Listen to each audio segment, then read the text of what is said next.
वालेकुम वालेकुम अस्सलाम। अस्सलाम। अच्छा जी, तो ये जो अरबिक का कोर्स है, previously in the month of September हमने इसकी एक ओरिएंटेशन क्लास आपको प्रोवाइड की थी, लेकिन इसे लॉन्च करना जो है वो आजकल में नसीब हुआ है। तो इसलिए देन ये कोर्स जो है वो 8 मंथ्स का था, और इसकी क्लासेस जो हैं वो 5 डेज अ वीक थी और 5 आवर्स पर डे थी, यानी it was a full time course. लेकिन उसके बाद मैंने जो है वो हिना के साथ मुशावरत की है और हम इस नतीजे पे पहुंचे हैं कि फुल टाइम कोर्स लेना जो है ना वो अवाम उन्नास के लिए मुश्किल होता है, यानी ये मसरूफ होते हैं सब। Like we are not school going children, और अगर स्कूल गोइंग चिल्ड्रन भी ले रहे हो तो उन्होंने भी स्कूल जाना होता है। तो इसलिए अब हमने प्लानिंग ये की है कि इसको एक्सपेंड कर दी जाए, इसके टाइम पीरियड को ओवर लाइक 2 इयर्स, और इसकी वीक में एक या दो क्लासेस हों। वो अकॉर्डिंगली विद कन्वीनियंस हम मैनेज कर लेंगे कि एक होंगी या दो होंगी, और अकॉर्डिंगली अगर एक होती है तो उसकी फ़ीस भी रिड्यूस की जाएगी, और अगर दो होती हैं तो अकॉर्डिंगली इंक्रीज़ की जाएगी। तो इस हवाले से यानी आप लोगों ने तसल्ली रखना है, और फीस हमने बिल्कुल थोड़ी सी रखी है।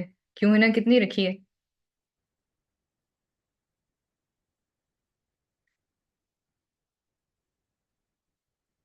है ना? है ना, आपको आवाज़ आ रही है मेरी?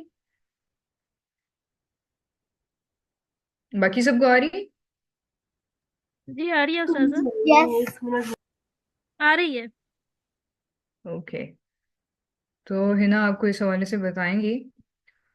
कोर्स ऑब्जेक्टिव्स में हमारे पास फर्स्ट ऑब्जेक्टिव ये है कि जो लैंग्वेज ऑफ कुरान है, यानी जो अरबिक है, उसका आप एनालिसिस करें, और उसका एनालिसिस आप इस तरह करें कि आप उसको ट्रांसलेट भी कर सकें और उसके मीनिंग को अंडरस्टैंड भी कर सकें।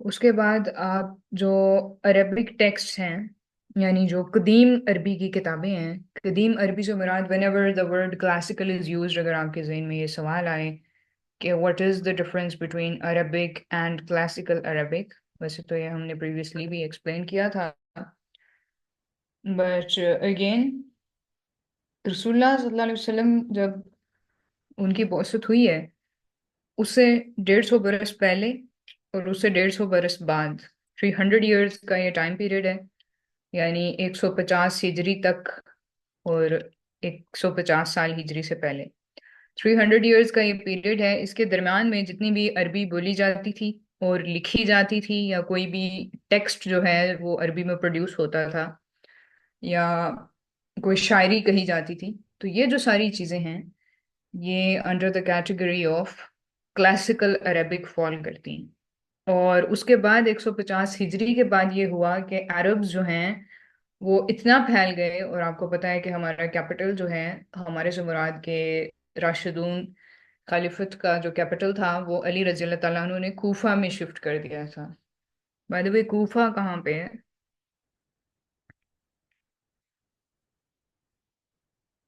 इ- इराक में।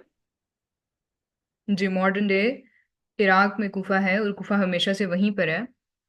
तो इस वजह से अली रज़ी अल्लाह तआला अन्हु ने जब कैपिटल वहाँ शिफ्ट किया है, तो अरब्स का फारसियों के साथ, पर्शियंस के साथ बहुत ज़्यादा इंटरेक्शन हुआ, क्योंकि एट दैट टाइम इराक पर फारसियों ही की हुकूमत थी, जिसकी वजह से अरबी ज़ुबान जो है उसकी वो, जो आप कह लें कि एक प्योरिटी थी, वो बरकरार नहीं रही।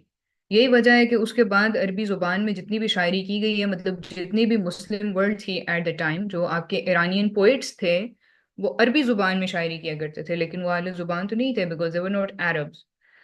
तो इसलिए जो लैंग्वेज के एक्सपर्ट्स हैं वो ये कहते हैं कि जो अरबिक उसके बाद की है, उसको हम अरबी में प्रूफ के तौर पे इस्तेमाल नहीं कर सकते कि जी अहले ज़ुबान ये कहते हैं। उसकी वजह ये है कि वो अहले ज़ुबान है नहीं, पर्शियंस जो हैं।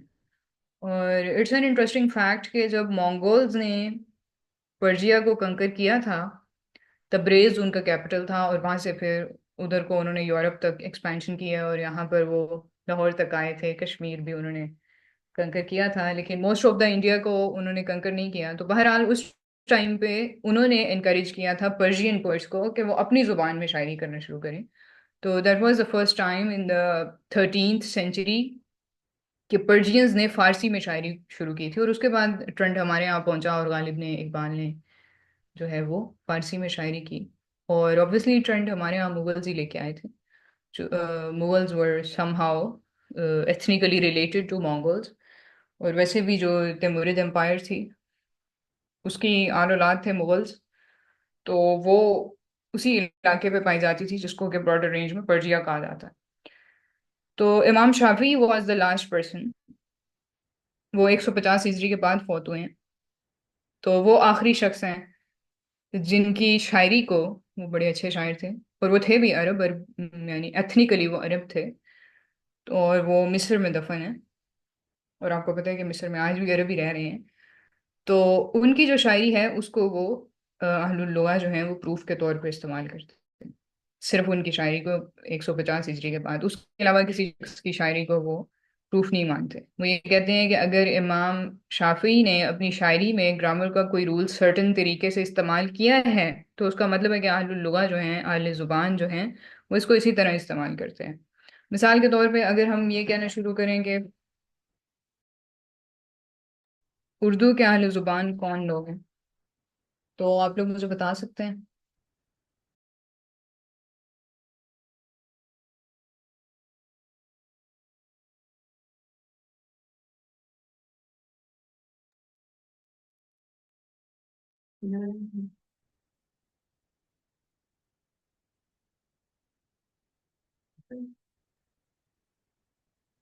क्यों जी? क्या कहते हैं आप लोग इस बारे में? जी अस्सलाम वालेकुम। मेरा ख्याल है जी ये यूपीसीपी हैदराबाद ये वाली साइड के लोग जो हैं वो most probably they can be considered as अहल जुबान उर्दू के? उर्दू कॉन्टेक्स्ट में। हाँ जी। You are Miss Delhi. Sorry. You are Miss Delhi. Delhi, किस दिल्ली? The Indian capital. अच्छा अच्छा अच्छा अच्छा। जी जी दिल्ली जी दिल्ली। ठीक है। जी जी जी जी जी जी। एग्जैक्टली।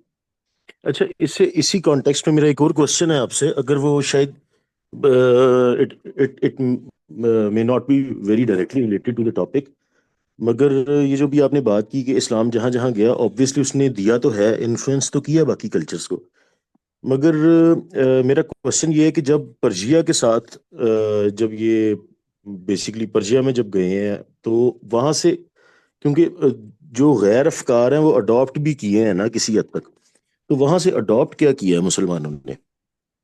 ये इंडियन इस्लाम?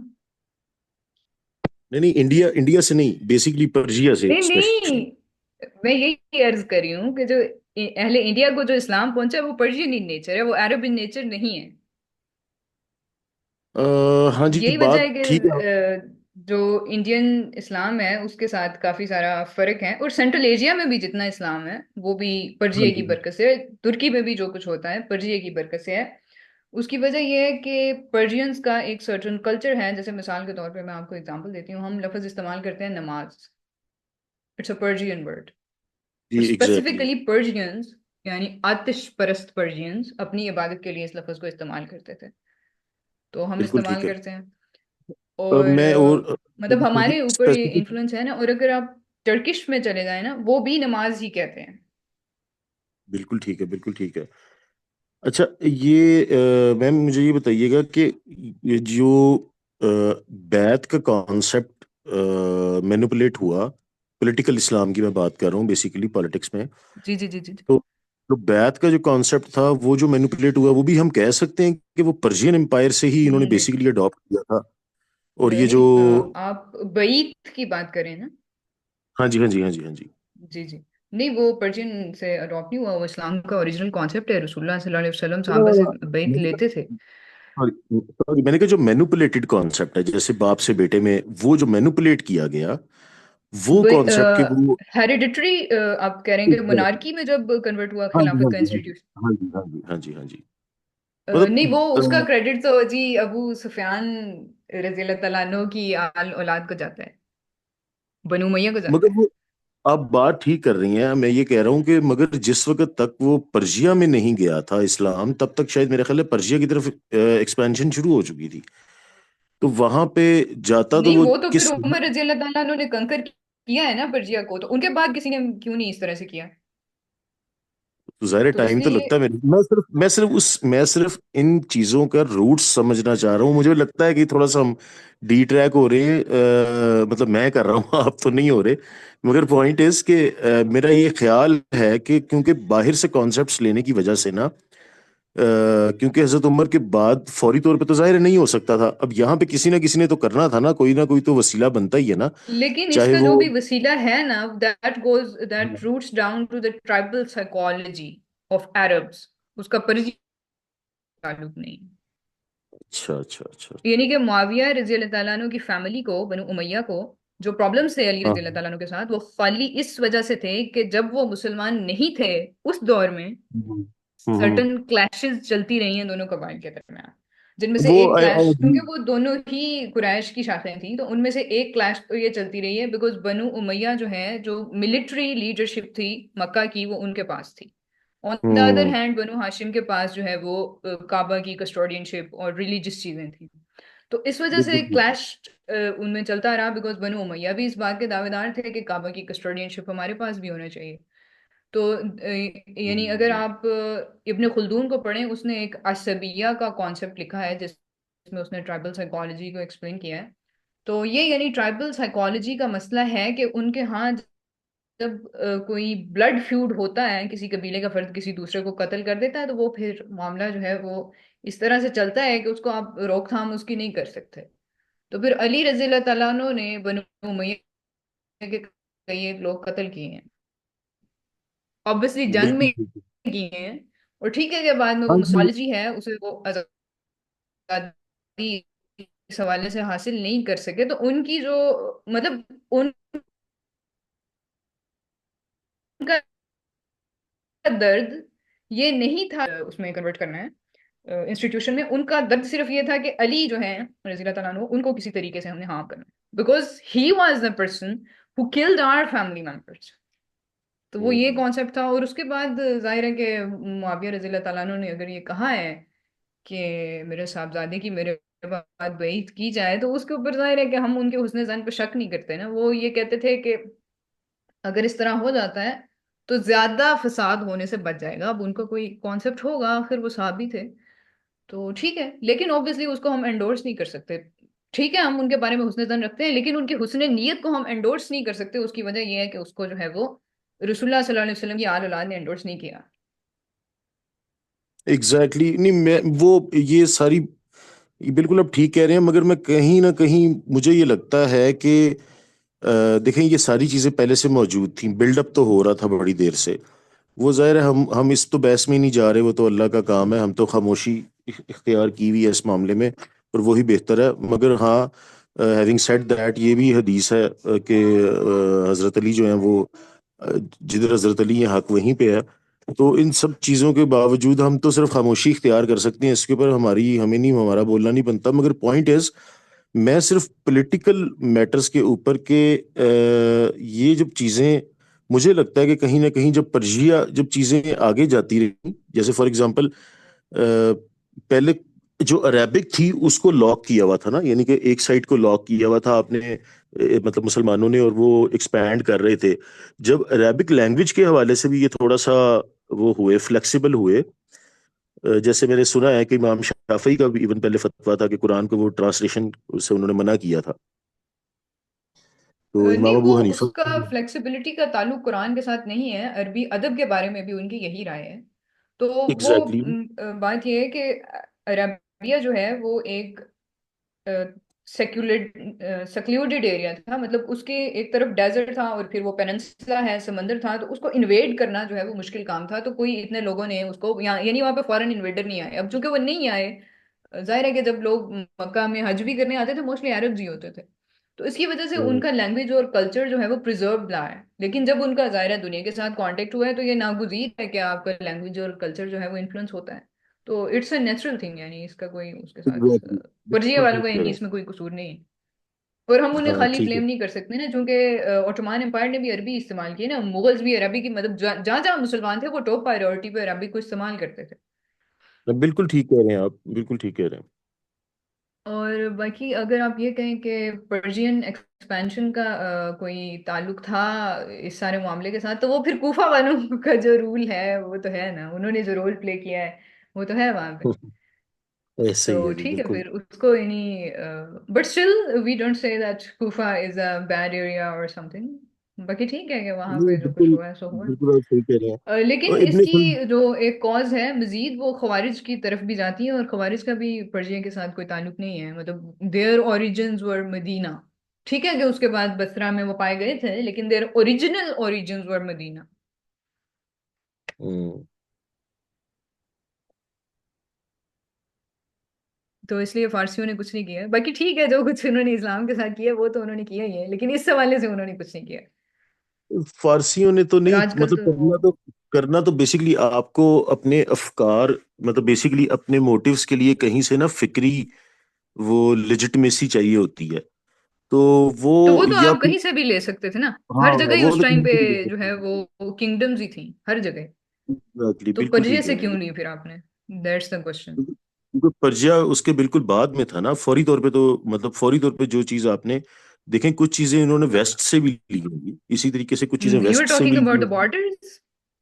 अ, मैं ये तो कह रहा रोमन हूँ कि एम्पायर के साथ भी उनका डायरेक्ट बॉर्डर लगता था ना, सीरिया पे रूल था लगता था, रोमन्स का उस टाइम लगता पे, और था, यमन मैं में भी वही था। कह रहा हूँ।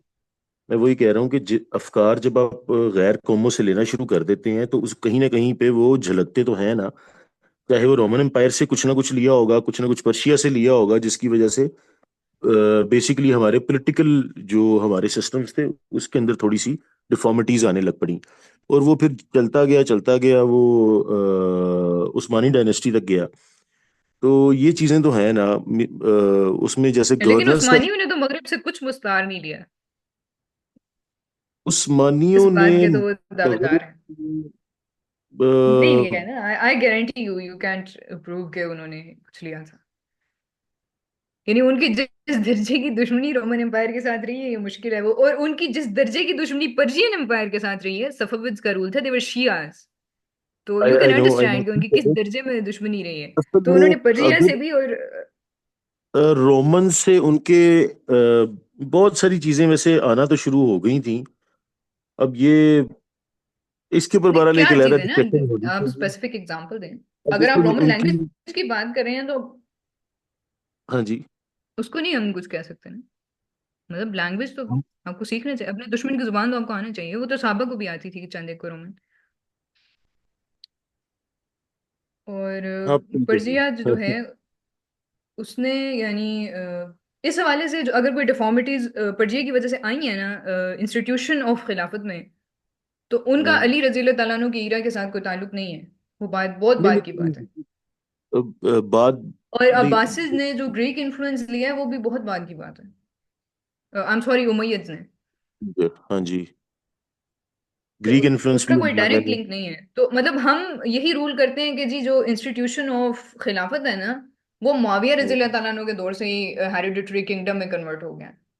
उसके बाद बिल्कुल नहीं ठीक है। जाते हम। अगर आप उसको एक्सपैंड करते हैं और आप कहते हैं जी मुआविया रजी अल्लाह तआला अन्हु पे कोई ब्लेम नहीं आता, तो ठीक है, इट्स योर ओपिनियन। लेकिन हम जब नहीं मैं ये गैर भी कह रहा नहीं जानिबदाराना मैं भी कह रहा हूँ, एनालिसिस करते हैं तो हम यही कहते हैं कि नहीं उसी नहीं ईरा नहीं में मैं करप्ट ये हुआ है, और बिल्कुल, तब तो यानी हाँ पर्शिया ने इतना कोई इन्फ्लुएंस नहीं किया हुआ था। अगर आप टाइम लाइन देखें तो वो तो 150 हिजरी से भी पहले की है, 60 हिजरी है जब ये सारा कुछ हुआ है। तो पर्शिया तो बहुत दूर है, तब तक तो अरबिक लैंग्वेज भी प्रिजर्व भी थी। 150 हिजरी के बाद उन्होंने डिक्लेयर किया है कि अब प्रिजर्व नहीं है। बिल्कुल ठीक है। ठीक है मैम, होप दैट बहुत आंसर्स शुक्रिया योर आपका। Question. Yes exactly, you are thank you. Welcome. Abdullah, मुझे रिमाइंड करेंगे जो आखिरी बात मैंने कही थी वो क्या थी इस सारी डिस्कशन से पहले?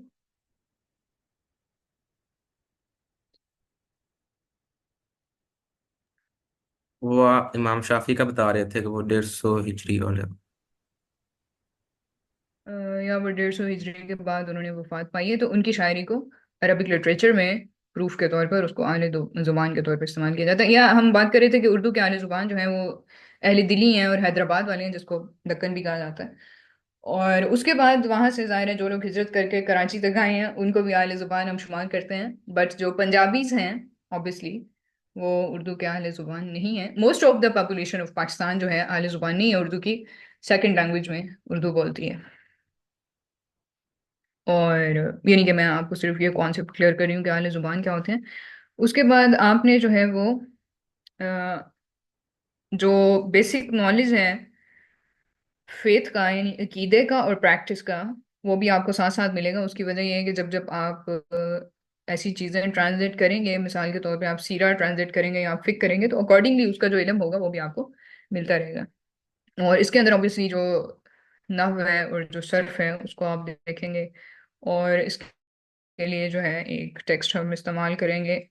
और यानी ये किताब जो हम इस्तेमाल करेंगे ये अंग्रेजी में लिखी हुई है। और मोस्ट ऑफ द टाइम्स जब भी हम पढ़ रहे होंगे ज़्यादातर हम अंग्रेजी का इस्तेमाल करेंगे और उर्दू का नहीं करेंगे। यानी जब हम ग्रामर को कंपेयर करेंगे तो अरबिक ग्रामर को इंग्लिश ग्रामर के साथ कंपेयर करके हम पढ़े होंगे, उर्दू ग्रामर के साथ नहीं। हो सकता है मैं ज़ाती तौर पे आपको कोई एनालिसिस दे दूँ, वो तो फिर मैं आपको टर्किश ग्रामर के साथ भी दे दूंगी, लेकिन मेनली हम इंग्लिश को इस्तेमाल करेंगे। तो और आपको यानी बेसिकली ट्रांसलेशन करना सिखाई जाएगी और आपको डिक्शनरीज का इस्तेमाल सिखाया जाएगा। उसके बाद आपको ये बताया जाएगा कि जब आपके पास ऐसे टेक्स्ट हों जिनके ऊपर ए आराब ना लगे हुए हों तो वो आपने कैसे लगाना है। ठीक है। और उसके बाद डेली की डेली आपको होमवर्क मिला मिला करेगा। और कभी कभी आपको ये भी कहा जाया करेगा कि आप जो है वो कोई चीज़ें पढ़ के बताएं ताकि हमें पता चले कि आप ये आराम आराम लगाने टीचर की आवाज बहुत कितनी डिस्टोर्ज होकर आ रही है। फ्लुएंसी है। द वर्ड इज को कहा जाता है, अरबों को यहाँ है जो के लगाए जाते हैं। और उसके बाद जो है आपके पास मॉर्फोलॉजी।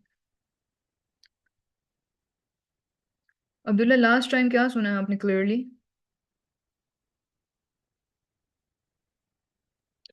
यहाँ से के स्टूडेंट्स को से रोजाना सुना भी जाएगा, यहाँ से बता दें। जी मैं ये अर्ज कर रही थी कि जो लफ्ज आ आराब है जिस तरह को कहा जाता है और जो ए आराब है वो हरकत है जो कि लगाई जाती हैं अल्फाज पे। ठीक है। उसके बाद आप जो है वो सर्फ जो है ये आपका सेंटेंस स्ट्रक्चर होता है। और जो नहव है ये आपकी लफ्ज की बनावट होती है। यानी उस नहव के अंदर आप ये डिस्कस करते हैं कि ये वर्ब है, ये उसकी कौन सी फॉर्म है और उधर क्या है और वाहिद क्या है, उसकी जमा क्या है, ये सारी चीजें आप नाहव में डिस्कस करते हैं। लेकिन सरफ में आप ये डिस्कस करते हैं कि the word is Surf, it's not Surf. Surf में आप ये डिस्कस करते हैं कि जब एक लफ्ज को उठा के आप जुमले में रखते हैं तो फिर उसकी कौन सी क्वालिटीज होती हैं, आया वो जुमले में फाइल है, वो मफऊल है, इस तरह की सारी चीजें जो हैं वो आप सर्फ में डिस्कस करते हैं। और उसके बाद मजीद ये टेक्स्ट हैं ट्रेडिशनल ग्रामर के। अजरूमिया एक बड़ा फेमस टेक्स्ट है, इसको आप पढ़ेंगे, अरबी में है, आप तर्जुमा करके पढ़ेंगे। और अवामिल इज अ टेक्स्ट और इराबुल कुरान इज अ टेक्स्ट। और उसके बाद रूल्स जो हैं वो बयान किए हैं, तो इनको आप पढ़ेंगे।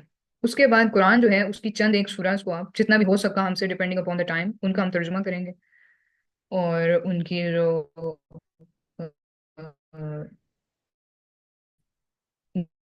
ग्रामेटिकल स्ट्रक्चर्स हैं उनको हम देखेंगे। और उसके बाद आपको इराब लगाने की प्रैक्टिस करना होगी जो कि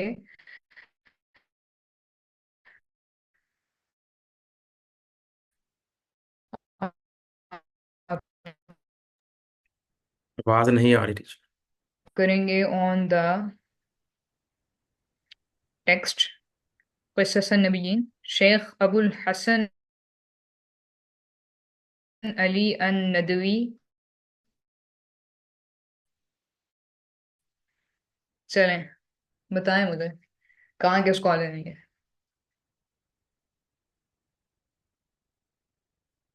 जल्दी करें जरा।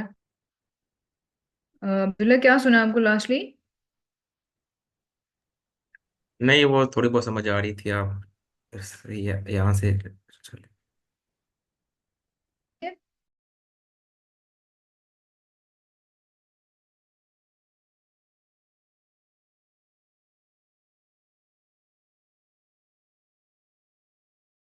तो मैं ये अर्ज कर रही थी कि जो क़िसस नबीयीन का टेक्स्ट है, इसके ऊपर आप एराब लगाने की प्रैक्टिस करेंगे। और मैंने ये पूछा था आपसे कि शेख अबुल हसन अली अन नदवी कहाँ के स्कॉलर थे, ये ज़रा मुझे आप लोग बताएं।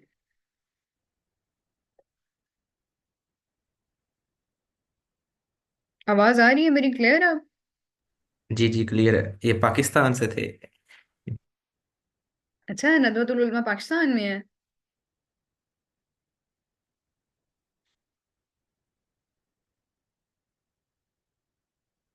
He was an Indian scholar. By the way, वो पाकिस्तान के बनने से पहले फौत हो चुके हैं, अदरवाइज अब्दुल्ला शायद आप उन्हें पाकिस्तानी कह सकते। तो he is Indian for the moment. किताब उन्होंने अरबी में लिखी है। ये अंबिया की स्टोरीज हैं जो बेसिकली उन्होंने बच्चों के लिए लिखी हैं। और ऑन द अदर हैंड उन्होंने सीरा का एक टेक्स्ट लिखा है, सीरा खातमुन नबीयीन। ये भी जो है अरबी में है, इस पे भी आप इराब लगाने की प्रैक्टिस करेंगे। और उसके बाद तफसीर जो है उसकी आप प्रैक्टिस करेंगे। उसके लिए आप दो तफसीर इस्तेमाल करेंगे। एक तफसीर अल जलालैन है, अरबी में है, और उसके बाद ये सफ़वत तफसीर है। इसके जो राइटर हैं शेख मोहम्मद अली साबुनी, ये 2014 में फौत हुए हैं। और ही वॉज ओरिजिनली सीरियन, लेकिन अपनी ज़िंदगी का अक्सर हिस्सा उन्होंने तुर्की में गुजारा है, और तुर्की में ही उन्होंने वफात पाई है और वहीं वो दफन है। ठीक है, तो ये जो है वो कोर्स की आउटलाइंस है। अब आपके कोई क्वेश्चंस हों तो बताएं। सुबह इंशाल्लाह 7 o'clock पे आपकी फर्स्ट क्लास होगी। और इस मंथ में जितनी भी क्लासेस होंगी वो आपको फ्री ऑफ कॉस्ट प्रोवाइड की जाएंगी। नेक्स्ट मंथ एनरोलमेंट्स दी जाएंगी।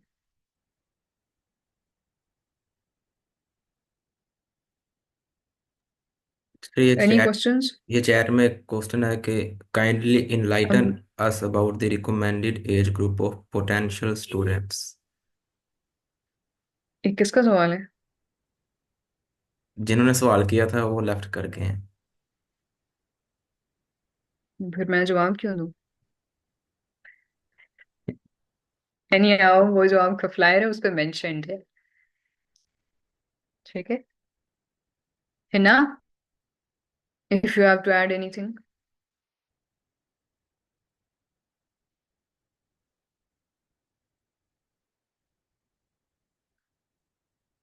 है ना, आप हमें सुन पा रही हैं? आई थिंक है नॉट देयर। आप लोगों का कोई क्वेश्चन है तो बताएं, otherwise we will close it.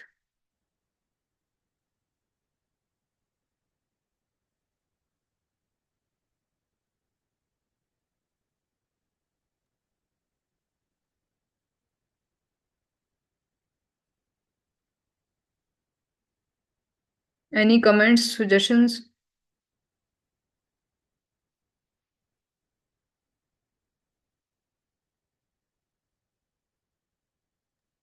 Sada, no question. Ayesha, आपने एज ग्रुप मेंशन कर दिया है कि आपके कोर्स में कौन से एज ग्रुप से स्टार्ट हो सकता है? जी हिना, 12 प्लस।